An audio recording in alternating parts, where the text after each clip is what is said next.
Yeah, give a little example of how brain damaged people are these days.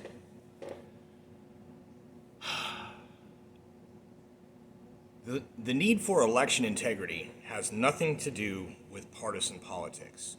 Partisan politics, by definition, is this side versus this side. It has absolutely nothing to do with that. It has to do with whether or not the process is clean and fair, whether your vote actually counts or not, whether somebody is cheating to get in. Now, on one side, you've got the people whose it's not even their dude that won. It was their lesser evil that they preferred over the other one. It's not doing them any favors by any means, but and I understand the buyer's remorse is real. But they're like, yeah, but our guy got in, and it's like, okay, I watched the entire hearing in real time. Well, no, okay. I watched it without speeding it up, I should say, but I watched it on kind of a tape delay about an hour and a half after it actually happened because I was busy at the time. There was a hearing in the Arizona State Senate yesterday. The Senate President, Karen Fann, and the Arizona State Senate Judiciary Chairman, whose name escapes me at the moment, presided over it. They were basically the only senators present. They had the three relevant witnesses who were the head of the company that is tasked with the forensic audit itself. They are highly accredited. They are certified for a lot of things. They are not some dudes. Yeah, their name sounds funny, but guess what? The company that hired the staffing for the Georgia elections called Happy Faces. You don't have an issue with that, but you got an issue with Cyber Ninjas for a name, and it's the name of the company. Why don't we worry about things like a newspaper company called Gatehouse? Think about it. The gatekeepers of information are in the gatehouse. Like, they put that right out there. Nobody cares about that, though, huh? So you got the people on this side saying everything was above board, everything was fine, just leave it alone, sweep it under the rug, nothing to see here because that orange guy's not there anymore. Meanwhile, the dude that got in's not doing a good job. Objectively, could be argued to be worse in all ways, except for the mean tweets. Clutch them pearls a little harder. But that same side of things, and again, this is brain damage. These people on both sides are brain damaged. These are, you can't think straight. They think it's about the presidential race, and it's not. So the Senate president in Arizona at the very outset and repeatedly throughout reiterated that it's not about upending a presidential election. It's not about overturning results like that. Now, Nick Rekieta at Rekieta Law, law-splaining the interwebs, plug, I'm not paid for that, by the way. I just enjoy his content. He's really, really smart guy. Was saying that there is no legal way for a presidential election to be overturned because there is no precedent so far on that. But the thing is, there is a precedent for senators to be recalled based on an election being overturned, which means that 50-50 split in the U.S. Senate could be changed based on the outcomes of these audits. That is a very real possibility. Now, you got your people on this side of the brain damage divide, and we'll get to this brain damage divide too in a second. The people on this side of the brain damage divide think that it's about the president, and it's not. The people on this side of the brain damage divide get their information from corrupted news sources who have repeatedly been proven to be liars. Those same corrupted news sources will say that things like Operation Mockingbird is a conspiracy theory, even though a Senate commission investigating the activities of the CIA during the 1950s, that the Senate commission happened in the 1970s, declassified and released to the public information conclusively proving that there was an operation and that the CIA claimed that it had been ceased. However, if you know anything about these intelligence agencies, they tend to not tell the truth. Mike Pompeo, former Secretary of State, previously former head of the CIA, was at a dinner where he was a keynote speaker, and in his speech he said, "I used to work for the CIA. We were paid to lie. That was part of the job." And it used to be the people on the left side of things would talk about the biggest drug dealer in the world is the CIA. But now they forgot about that because brain damage, corrupted news sources. So let's move to the other side for a second. As an aside, the Viva Frei Alex Jones with special guest Robert Barnes podcast was freaking brilliant. It was great. Barnes is Kyle Rittenhouse's attorney, as well as attorney for a number of people on January 6th. Alex Jones was in the media, was blamed for helping egg it on, but the reality is that Jones showed up with his megaphone, and on his megaphone, what he was saying was, "It's a trap, don't go in there, they're setting you up." And if you want to look deeper into that part of it, who might have been behind it and whatever, do so on your own time, because I'm not going to explain it here. I'm sorry. I don't have the information at hand at the moment, and I don't want to do it an injustice, but there are a lot of similarities to what happened on January 6th with what ended up happening with the people that were arrested in Michigan for a plot to kidnap and arrest the governor and a few other officials. The long and short of that being that of the 6 people that were arrested for the plot, 4 of them were paid FBI informants. You better look into what a patsy is. So the people on the right, their side of the brain damage divide, they seem to think that Trump is going to get in for the presidency on this term. And like I just said, there is at this point no reason to believe that there's any kind of precedent to allow that. There's got to be a legal avenue, and it doesn't exist. So you've got this vain hope. You've got people still. The Rusty Shackelford channel that everybody seems to think is John McAfee's channel. I had thought that for a while. I spoke to someone who knew McAfee on YouTube here. I spoke in some comments. The person really did know him, provided pictures of the two of them together, said that he could guess it was probably one of McAfee's associates based on the type of drone that was used for these Epstein Island flyovers. But the fact is that McAfee's yacht was present a lot of the time when Rusty Shackelford's drone was flying over as well. The Rusty channel starts coming out with a bunch of content, some of which has value, some of which seems to be geared toward maybe waking a few of these QAnon people up from their mental slumber to realize that they've been duped. But the problem is, everybody already knows it is way easier to fool a person than to convince that person that they have been fooled. Even after you fool them and say, "See, I prove it, I just fooled you," they will double down and deny that you fooled them. That's the nature of it. There's this weird ego self-defense mechanism that can definitely be exploited for narrative control purposes. I won't say mind control, because people can still think, but they are allowed to think.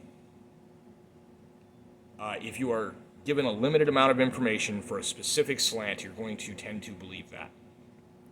It's the same thing as when you base something on science. You have to trust the methods of the scientists. You can examine the methods and decide maybe that what they did wasn't good. Maybe there was a bias there, and then you can say, okay, well, I doubt the results of this. But if you have a ton of peer review, for example, say to do with face coverings, even if the news and the people who play doctors on television will say this a certain way, but the science says something else, and you can trust the methods of the science as opposed to, a single patient experiment type. We had this one case. Well, that's called anecdotal evidence. That, in all logical sense, in science, is not acceptable. But that's what they're using to base their public pronouncements on, even though the so-called reality of it is that there would be a lot of peer-reviewed. Peer-reviewed means that other people who are experts in their fields have also reviewed it and said, yes, this seems to be the case. We agree. We concur. Now, yeah, scientific consensus can also be manipulated. Or media narratives can claim a scientific consensus that does not exist because they know that the majority of normal people will not look into it. They will just take them at their word. That's the whole point. That's how it works. So the people on this side keep talking about getting their boy back in, and it's like, I don't see that happening. I wait for 2024 unless, honestly, that's a brilliant strategy. If Trump runs for a congressional seat and is then voted in as the Speaker of the House, and then both the President and Vice President are immediately impeached and successfully convicted and removed, that's a long shot, a really long shot. then yeah, guy could get in before the next presidential election. But honestly, the reality is 2024 is the next opportunity, and there's a possibility that it will be Ron DeSantis instead of Donald Trump anyway. So, Trump is extremely polarizing, and while they can get a lot of people to vote, the fact that he would be running would mean that something like the fortification that occurred in 2020 would most likely happen again, even though they've got, cases in progress that are demonstrating that this is what happened, and the people's rationale for why they did it was that it was so important not to let that guy back in, which really comes more to that whole outsider thing. Whether or not he's really an outsider, I can't state. I have no idea. I don't have enough information to make such a judgment at this point. The people on this side of it, of the brain damage divide, are convinced that that's the thing that's going to happen. Now, I watched this Rusty Shackelford channel put out a bunch of stuff where there's a pseudo-comms, almost Q-like codedness to it that definitely caught a lot of people's attention, and it was really funny in the comments. A lot of people were like, "Oh man, this reminds you of when Q was making posts. Y'all, it was like the good old days and waking up and finding out." I was like, "Dude, this is bogus." I said so. A lot of other people said so too. This looks like Fed posting. A couple of people were like, I can't tell. I'm not really sure, but it does seem like this is just a way for people to wait for the next Blue's Clue. Meanwhile, there's other stuff going on. Well, that was kind of the point originally. That's why I called it COINTELPRO originally. The QAnon nonsense was counterintelligence propaganda. It was red herrings. It was rabbit holes. It was getting people to publicly proclaim things that could be discredited publicly to make their entire movement look bad. And they wouldn't listen. They were too dug in. They were, like I said, you can't prove, you can't, it's easier to fool someone than to convince them they've been fooled. That's what it is. But here's what the thing that the people on this side of the divide have yet to seem to notice for the most part. And here's the thing, the same thing that the people on the other side of the brain damage divide have also not noticed. In Georgia, so far, a lot of the real shenanigans are on the down ballot, and they favor Republican candidates. Now, don't go calling me a lefty for pointing this out. Do you see me sitting here in the middle while calling both sides brain damaged? Only a brain damaged person would think that I was on either side.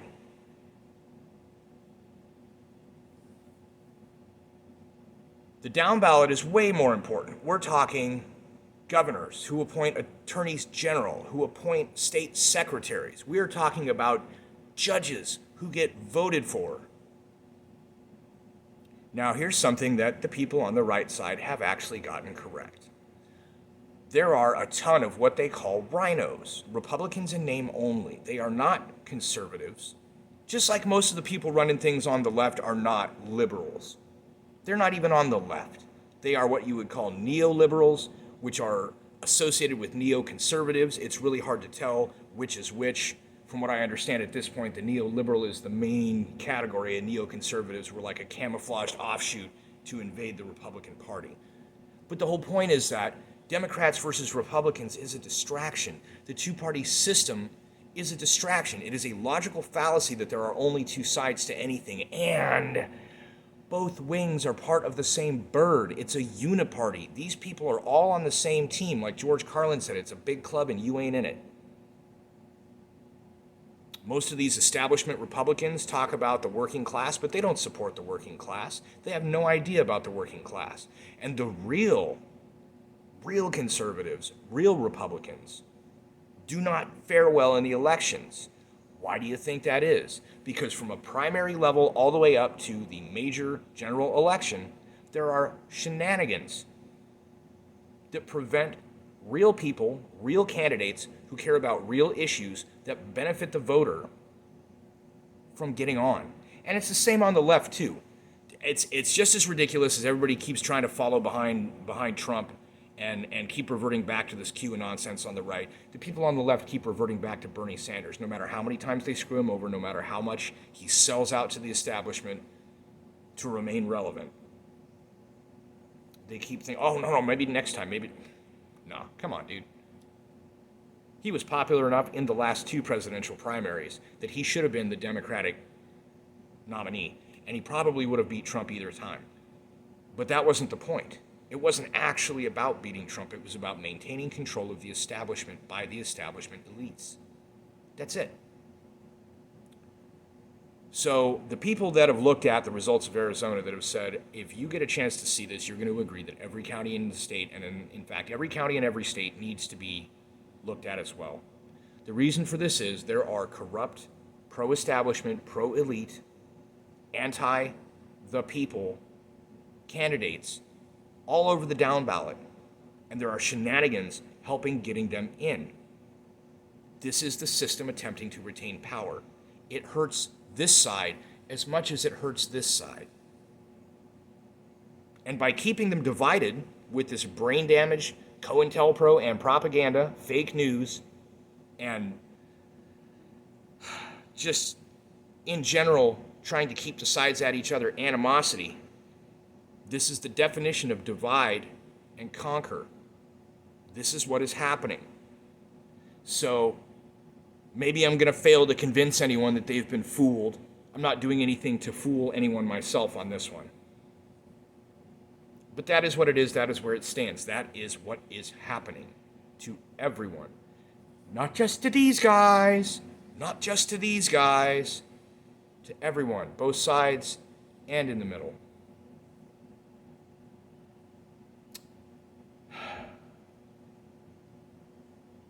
As the mighty thrash metal band Sepultura said in the title, as well as the chorus of their opening track to their epic and, in my personal opinion, perfect album, Chaos AD. Refuse, resist. If you're playing into their game, you cannot possibly be resisting. This is like calling the people on the left that were the resistance the Mick resistance. This is corporate sponsored resistance. This is not resistance. You have to refuse to participate in the game before you can actually accomplish any form of resistance against that which you oppose. And before you even try and resist or oppose anything, you need to understand, know thy enemy. Understand what it is that they're doing, what it is that you stand for or are against before you can try and do that. Because if you stand for nothing, you will fall for anything. What this means is that by having no set of principles, just going with this side or this side, it doesn't matter. Neither side's extremists and sheeple stand for anything other than what they're told to stand for. People like me are not told what to stand for. We have decided what it is we think is happening based on what we see, and if we think it's wrong, it's because we think it's wrong, not because someone said so. So I will leave it at that. This went on a little bit longer than I expected it to, but just to reiterate, both sides are being played against each other and against themselves. They're being played by the same people who masquerade as being on either side, who tell all kinds of wonderful, beautiful, sweet lies that people want to believe because it's easier to get into something that confirms your bias rather than to get into the actual issues or take a real stand. Either way, on either side, you have to refuse to play the partisan game before you can resist the corruption and the establishment and try and assert the will of the people. We the people, not them and us. We the people. To determine our own futures, to determine our own representations. Otherwise, these crooks are going to keep getting richer. They're going to keep making it harder for any of us to survive. And eventually, it's going to come down to some bizarro civil war, balkanization, purge, whatever it is that it comes to, is going to be because people played into the game, allowed it to happen, and were more content with being lied to, brain damaged, set against each other, than to actually stop the process of the degradation that leads to the collapse of our society. Because that is what is coming if we don't stop it. And the only way to stop it is to refuse before you can even resist. Stop playing their game. Wake up.